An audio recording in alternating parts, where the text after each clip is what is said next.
une arrivée au cœur des débats. David Luiz, justement, comme vous avez pu le constater, il paraît même que Jorge Sampaoli est allé au Brésil pour le convaincre de signer à l'Olympique de Marseille, puisqu'il est libre. Alors, je vais aussi donner un peu plus la parole aux supporters qui étaient avec nous, auxquels je n'ai pas pu donner énormément la parole. Vous m'en excusez, les amis. Est-ce que vous pouvez me donner votre sentiment sur David Luiz? Pourquoi est-ce que c'est arrivé Oh putain, c'est quoi ce oui? est aussi controversé au niveau des supporters de l'Olympique de Marseille. On le voit bien, personne n'arrive à être d'accord, alors que ce soit justement sur son passé, sur ses qualités. Est-ce que, en commençant, tiens, par Michael, tu peux me donner ton sentiment sur cette arrivée de David Luiz? Est-ce que finalement, on ne souffre pas aussi du complexe qu'il y a eu à l'arrivée de McCourt, ou par rapport justement aux mots qui nous avaient été promis, on n'arrivait pas à se satisfaire d'une arrivée d'un Diego Costa ou ce genre de personnage où on espérait toujours mieux. Est-ce que le David Luiz ne souffre pas un petit peu aussi de cet espoir suite aux dernières rumeurs qu'on peut voir un petit peu partout dans la presse concernant d'ailleurs paradoxalement les joueurs qui seraient susceptibles d'arriver à l'Olympique de Marseille? Que penses-tu de David Luiz, Michael? Mais moi, je suis pas très fan de David Luiz. Je trouve que c'est un défenseur qui a toujours été plus ou moins surcoté. Je le trouvais mauvais à Chelsea. Il a fait une paire abominable avec Thiago Silva en équipe nationale du Brésil. J'ai pas compris non plus ensuite qu'en Angleterre, on se batte pour le récupérer. Et un truc tout simple, il suffit de taper dans Google plus mauvais défenseur de première ligue et tu vas voir apparaître une dizaine de pages avec David Luiz en tête. Donc, ils ont fait des compilations de ces catastrophes à Arsenal cette année, entre autres. Je pense que c'est pas une question de déception par rapport au nom de David Luiz. Je pense que c'est le niveau du défenseur, son âge aussi, ses blessures qui font qu'aujourd'hui, au salaire auquel on a l'air de l'annoncer, on pourrait peut-être mieux investir que de récupérer David Luiz. Moi, ça me rappelle un peu finalement la première année du Paris Saint-Germain quand ils ont récupéré Alex. Alex, c'est pas un mauvais défenseur sur le fond. C'était pas non plus un taulier incroyable qu'on pouvait espérer. David Luiz, je pense que c'est pas non plus l'idéal pour nous en ce moment d'aller récupérer ce joueur-là, même s'il est gratuit, au salaire qu'on devrait lui donner. Pour moi, il n'offre pas toutes les garanties sportives de sécurité derrière. Hervé, je vais te laisser la parole une dernière fois et après, comme ça, Ouais. tu pourras aller à tes occupations. Merci. Quelles est, selon toi, justement, les caractéristiques qui font que Sampaoli souhaite s'appuyer sur David Luiz? Quand on voit qu'il quand même il se déplace au Brésil pour aller rencontrer le joueur, on a l'impression qu'il y tient vraiment. Et pourquoi, justement, pourquoi lui? Alors que moi, juste excuse-moi avant que tu répondes, j'ai pensé et j'ai dit sur les émissions précédentes que dans la mesure où on allait avoir une équipe qui allait jouer haut, qui allait avoir justement le ballon, qu'il allait falloir souvent faire attention aux contres aussi. On a des équipes, notamment le Saint-Germain, pardon, avec beaucoup de vitesse. Et je pensais qu'il fallait des défenseurs rugueux, mais qu'il fallait aussi s'intéresser au potentiel de la rapidité du joueur, ce qui n'est pas du tout le cas de David Luiz. Alors pourquoi cet intérêt sur ce personnage? Bah écoute, je pense que Jorge Sampaoli est un putain de fan des Simpsons. Parce que entre Guendouzi et David Luiz, il nous fait venir les deux Tahiti Bob du football mondial. Donc déjà, les cheveux. Donc bon, plaisanterie mise à part, je pense que... Est-ce que déjà c'est sûr qu'il va jouer derrière et pas au milieu de terrain? Parce que moi je me rappelle qu'il faisait des matchs au milieu de terrain, il me semble, au PSG. Ça lui arrivait. Un peu comme Camara qui alterne derrière et au milieu. Après, moi, ce qui m'interpelle, c'est comment on arrive, bon, ça, on va faire juste une petite ellipse, comment on arrive à s'imaginer recruter des mecs avec les salaires qu'ils ont, alors qu'on nous a dit, on ne mettra pas plus de 300 000 euros maintenant par joueur. Il n'y a pas longtemps, on nous a dit ça, mais bon, ça m'interpelle un petit peu. Et après, si Sampaoli le veut, je pense que Sampaoli, c'est pas une kamikaze.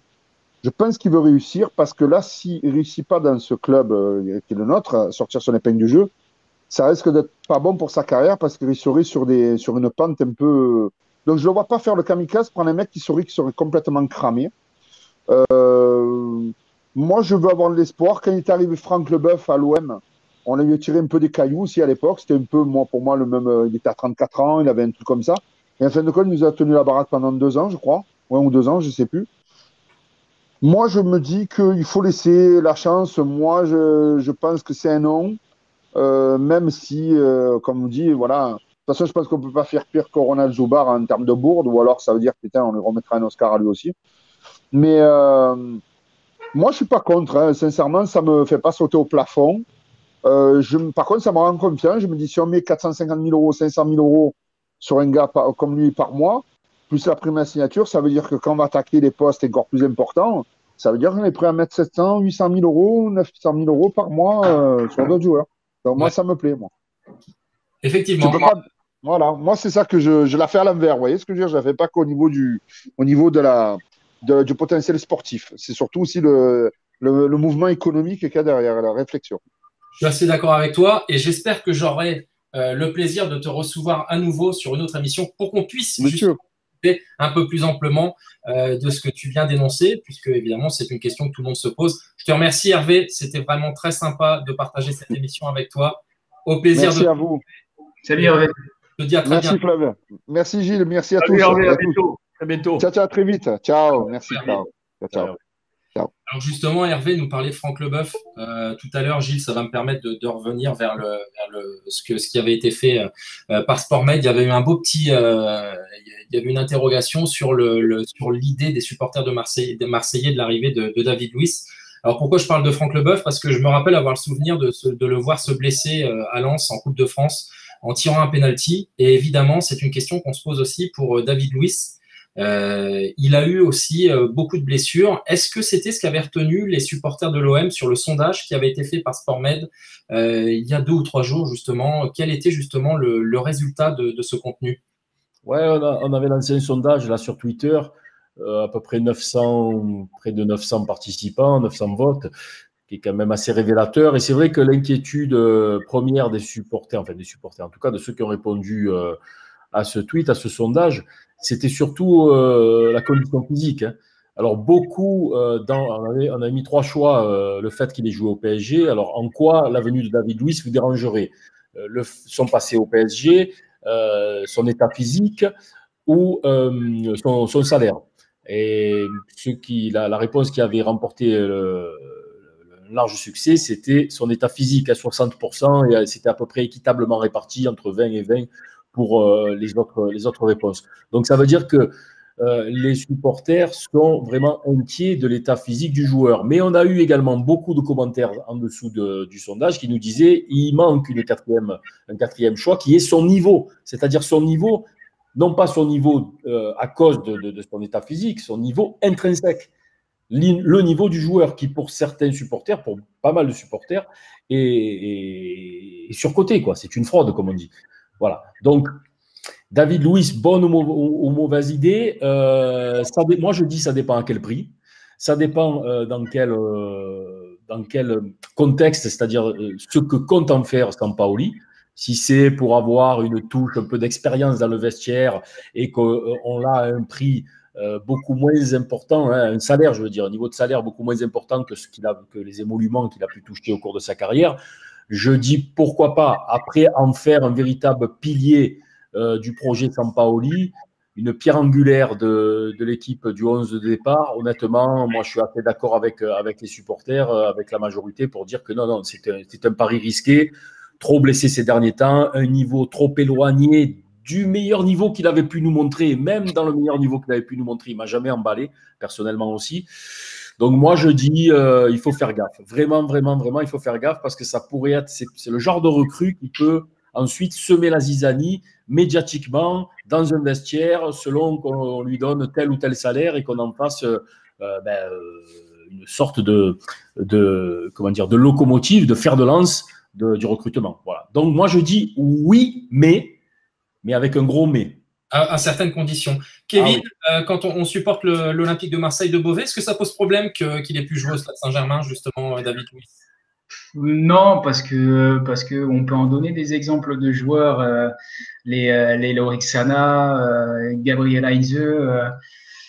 Sur le fond, non, ça m'est égal. Par contre, je vais pas aller dans le sens de Gilles qui dit oui, mais pour moi c'est un non, mais un non catégorique parce que je pense aujourd'hui à Marseille peut-être plus qu'à certains endroits, notamment dans la configuration de certains matchs au Vélodrome. On joue très haut. Là, avec Sampaoli, c'est quand même, je pense, la philosophie du coach, avec des défenses regroupées. Donc, qui dit jouer haut, qui dit de l'espace derrière dans le dos de la défense. Je ne pense pas qu'un David Luiz colle avec les critères qu'on pourrait attendre de recrues en défense. Et en plus, après, c'est un avis personnel. Moi, David Luiz, je rejoins Gilles là en l'occurrence, même à son top, à son prime. Il m'a jamais réellement convaincu, je le trouve étourdi sur le terrain. Il peut être très bon 80-85 minutes, puis une passe ratée derrière à son gardien, il n'est pas attentif, il cause une faute en tant que dernier défenseur, c'est carton rouge. Et je passe sur les blessures. Et moi, je vous pose une question. Depuis quand date la dernière bonne saison complète de David Luiz? En tout cas, certainement pas de l'année dernière. Et c'est ce qui pose problème. Et tu me permets de rebondir. Est-ce qu'on n'a pas déjà le profil de David Luiz en plus jeune, enfin, quoi qu'on ne l'a plus, puisqu'il était prêté, mais surtout d'attention et de placement avec Balerdi, par exemple. Ouais, ça rejoint. Ouais, ça rejoint. Moi, je trouve que, vous l'avez dit avant, je trouve que pour un pari, si on peut l'appeler comme ça, le salaire déjà, enfin, il faut aussi être lucide. C'est un joueur qui va avoir des exigences. Les tarifs auxquels on l'annonce potentiellement, moi, je trouve que ça ne vaut pas le coup. Ça ne vaut pas le coup. Je pense que c'est de l'argent pas bien dépensé. Alors après, je sais, certains auditeurs vont peut-être me dire, ouais, mais c'est pas ton argent, c'est pas nous qui le dépensons. Ils auront raison. Mais moi, je trouve qu'il y a mieux. Voilà, il y a mieux qu'un David Luiz. Alors après, j'ai entendu certains supporters dire, ouais, mais attendez, on vient de sortir de Hiroki Sakai et Nagatomo et vous faites la fine bouche avec un David Luiz. Bah non, mais on peut avoir un petit peu d'exigence ou c'est interdit de temps en temps à Marseille? Je suis d'accord avec toi. Michael, je vais te faire rebondir. Alors moi, c'est pour donner mon opinion sur le fait justement qu'il ait pu jouer au Stade Saint-Germain, c'est pas quelque chose que je retiens dans l'éventualité de sa signature, dans la mesure où c'est pas quelqu'un, j'ai trouvé, ou alors ça veut dire que ma mémoire me fait défaut, qui a pu manquer de respect à l'Olympique de Marseille, même en étant joueur du Stade Saint-Germain. D'ailleurs, dès il a signé à Chelsea de mémoire, il avait eu un mot très sympathique pour l'ambiance du Vélodrome en disant que maintenant qu'il avait quitté ce club-là, il pouvait se le permettre. J'ai pas de problème avec les joueurs, pour élargir le débat, qui ont joué à Paris et qui ont respecté leur club et qui viennent justement respecter les valeurs de l'Olympique de Marseille, qui viennent prendre en considération justement l'importance des supporters et qui vont se battre pour ce maillot. Est-ce que tu as la même réflexion sur David Luiz, au-delà des qualités qu'on peut lui trouver et des blessures éventuelles dont il est coutumier? Ah oui, moi j'ai pas de souci particulier non plus, parce que parmi les joueurs qu'on a le plus aimé ici, Kevin, je crois, les a cités, il y a Lorixana, il y a Gabi Heinze, donc beaucoup d'anciens Parisiens, et Gabi en plus avait été pas mal investi au Paris Saint-Germain, donc et après il est passé chez nous avec la même envie, la même hargne, et ça passe très bien, donc c'est pas, je pense pas vraiment que ce soit son passé de Parisien, et c'est pas d'ailleurs, si je crois, ce qui est ressorti en premier dans le sondage qui a été fait. C'est vraiment son niveau que je trouve qui est inquiétant. Moi, je me rappelle bien la Coupe du Monde 2014 où on voit Thiago Silva et David Luiz bras dessus, bras dessous en train de pleurer. Ça a été une catastrophe, cette paire-là. Et David Luiz, moi, je crois vraiment que c'est pas. Voilà, on parlait tout à l'heure, entre guillemets, de fraude. Je pense que c'est son niveau, moi, vraiment, qui est inquiétant. Pas le fait qu'il ait joué au Paris Saint-Germain. Si on avait pu récupérer un immense défenseur central, il ait joué au Paris Saint-Germain, ça n'aurait pas posé de problème. Et puis, je trouve pas qu'il ait la carrure d'un leader. Aujourd'hui, derrière, on a qui en leader? Alvaro? Je sais pas, parce que des fois, on se sert aussi de cet argument-là pour dépeindre David Luiz comme potentiel bonne recrue. Il va amener un petit peu, peut-être un peu de leadership, un peu d'expérience, oui, mais du leadership, je sais pas. Moi, je sais pas. Alors, ça non, il ne fait pas l'effet d'un taulier non plus. Ouais, je suis assez d'accord. Et au-delà de ça, ça pose aussi clairement le problème de son association. J'ai du mal à l'imaginer avec un des défenseurs actuels. Moi, ça me fait peur. Je te le dis honnêtement, si on nous dit David Luiz Alvaro, j'ai très peur. Si on me dit David Luiz Alvaro Balerdi, j'ai plus que très peur. Bien, Michael, je me permets juste cette parenthèse parce qu'il ne me semble pas de te l'avoir faite. Nous soumettrons justement aux auditeurs un petit peu, ça va être difficile de vous départager parce que l'un et l'autre, j'ai beaucoup aimé vos arguments. Alors malheureusement, on a eu Tony qui a dû partir puisqu'il avait des problèmes de connexion, mais c'est pas grave, on aura le plaisir de le recevoir sur une autre émission. Mais si vous en avez la possibilité, tous les deux, l'un d'entre vous aura le totem d'immunité pour la prochaine émission. Et ce vote sera soumis justement aux auditeurs. Donc j'aurai le plaisir de partager la prochaine émission avec l'un d'entre vous si vous en avez évidemment la possibilité. Gilles, le mot de la fin, si tu veux. Le mot de la fin, moi je dis juste, ouais, pour terminer sur David Luiz, attention au syndrome Adil Rami, au syndrome Patevra, à savoir vouloir recruter à tout prix un taulier de vestiaire, mais pour cela, il ne faut jamais oublier que pour que quelqu'un soit crédible dans le vestiaire, il faut qu'il soit également crédible sur le terrain. Voilà.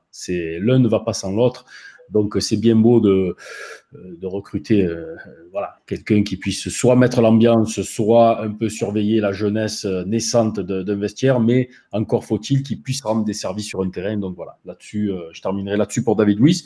Après, sinon, super émission. On a appris beaucoup de choses. C'était très intéressant. Guillaume Barthélémy, encore une fois, qui est venu nous éclairer un peu notre lanterne parce que c'est un sujet qui tient à cœur beaucoup de Marseillais et qui est finalement dont on ne sait que très peu de choses et qui est rarement relayé dans les médias. Le feuilleton Yankee n'est pas fini, on l'a vu, et on espère qu'il se terminera par une happy end, une fin heureuse dans les prochaines semaines parce que encore une fois, moi, je suis assez d'accord avec Hervé là-dessus. Quoi qu'il se soit passé, il faut regarder la bouteille à moitié pleine et se dire que sans les Yankees, le virage nord et même, on peut dire carrément, tout le stade Vélodrome n'est pas le même. Voilà. Donc là-dessus, j'ai trouvé que c'était très, très intéressant, très informatif.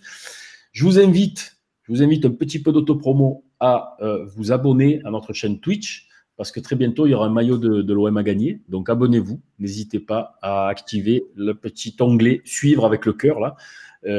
Et puis, comme ça, on pourra vous offrir cette opportunité. Encore un petit peu d'autopromo pour notre émission « Comme un seul homme » lundi. Une super émission, à ne pas manquer. On va communiquer rapidement sur la thématique dans le week-end. Ça parlera un peu d'envers du décor et de communication, de sport, de football. Vous verrez que ça sera, encore une fois, assez intéressant et assez original. Voilà. Pour ma part, voilà, c'est ce que je voulais souligner. Et bravo à tous, bravo Romain pour cette troisième, je crois, hein, c'est ça, c'est la troisième de Made in Marseille. Écoute, j'ai pris beaucoup de plaisir, sincèrement. Je remercie Guillaume, Hervé. Effectivement, qui ont aussi gratifié cette émission de leur présence. Mais je remercie nos supporters, Michael, Kevin, merci beaucoup. C'était très sympa de partager cette émission avec vous. Gilles, je ne te remercierai jamais assez, mais tu sais très bien que les remerciements te sont destinés également. Et pour continuer sur l'autopromotion, n'hésitez pas à nous suivre sur Twitter, SportMed, nous suivre sur la chaîne YouTube également, SportMed, vous en avez l'habitude, vous en aurez encore plus l'habitude, les différentes émissions proposées justement par le média. Et donc Made in Marseille, tous les samedis, 18h. C'était un plaisir de partager cette émission avec vous. Merci d'avoir été nombreux à nous suivre. Et pour le petit mot personnel, je souhaite un joyeux anniversaire à mon fils qui vient d'avoir 3 ans aujourd'hui. Je t'aime fort, mon grand. Merci à tous. Je vous souhaite une très bonne soirée en espérant qu'elle sera meilleure que la prestation de l'équipe de France. Et je vous dis à très vite. Merci, messieurs. Merci. Au revoir, bon week-end.